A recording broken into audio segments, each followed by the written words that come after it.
তোমার আব্বুকে তুমি বাসায় আসতে বলেছো কেন? আব্বুর কাছে নিয়ে যাব না তাই। তোমার আব্বুর কাছে কি তুমি কি করবে?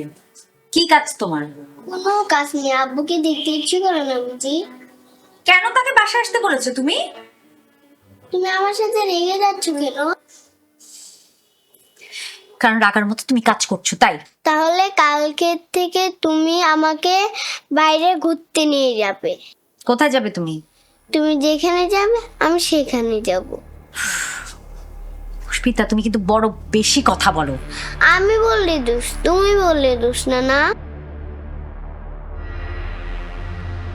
তোমার আব্বুকে আসতে এই বুদ্ধিটা দিয়েছে কি তোমাকে?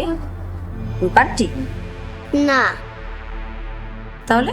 আমিই বলেছি আব্বুকে আসতে।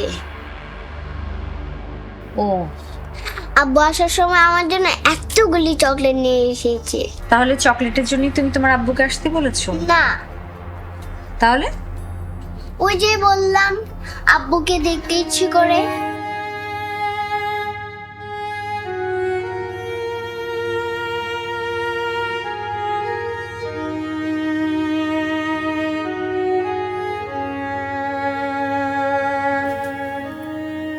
পুষ্পিতা, তোমার আব্বুকে আর কখনো আসতে বলবে না, ঠিক আছে?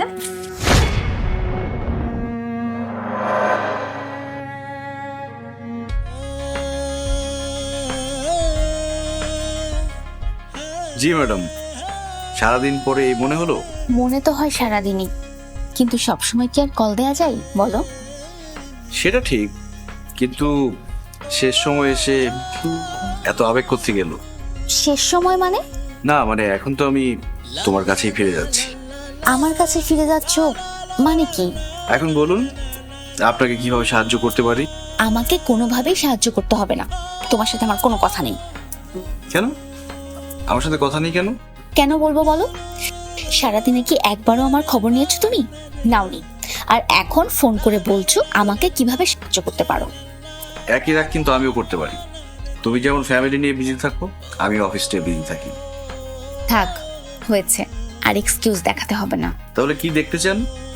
তোমাকে। সত্যি? হুম।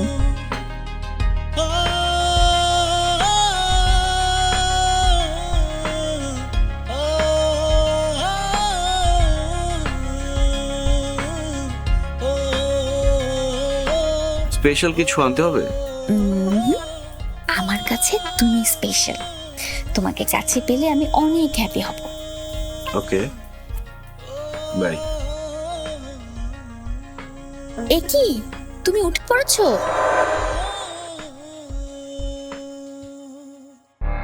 বাবাকে কি কান পড়া দেয়নি তো, মানে রূপা কিছু? তা তো জানি না।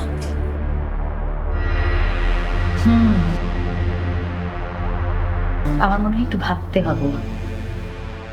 রূপা কিছু না করলে বাবা হঠাৎ চাবি দেওয়ার জন্য এত উঠে পড়ে লাগছে কেন বলো?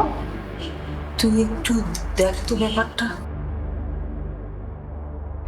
একটু না মা, পুরোপুরি ব্যাপারটা দেখতে হবে। তো একটা কথা, সবকিছু গোপনে করতে হবে। শুধু টিভি দেখলে চলবে? শরীরের দিকে খেয়াল রাখতে হবে না? ওষুধ খাওয়ার সময় হয়েছে। বৌমা কোথায়? বাবা, এখন দেখি সারাক্ষণ মুখে শুধু বৌমা বৌমা না। বাড়িতে তো আমরা অনেকে আছি নাকি?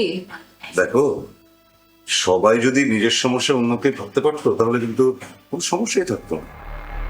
তুমি পেঁচিয়ে পেঁচিয়ে কথা বলতে পারো না, তোমার কথা বুঝতেই পারছি না। শোনো, বৌমা এখন এ বাড়িতে নতুন, তাই না? এখন সবাই যদি যে যার মতো ব্যস্ত থাকে তাহলে চলবে?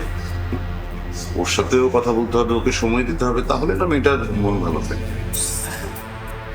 কি চমৎকার আদর্শ শ্বশুর! সত্যি, এদেশের ঘরে ঘরে যদি এরকম শ্বশুর থাকে না, বৌমারা হবে পৃথিবীর শ্রেষ্ঠ সুখী মানুষ। তুমি তো আমার বাবাকে পাওনি, তাই শ্বশুরের মর্ম তুমি বুঝবে না। শ্বশুর হলো বাবার মতো, ঠিক বাবার মেয়ের যে সম্পর্ক তাই।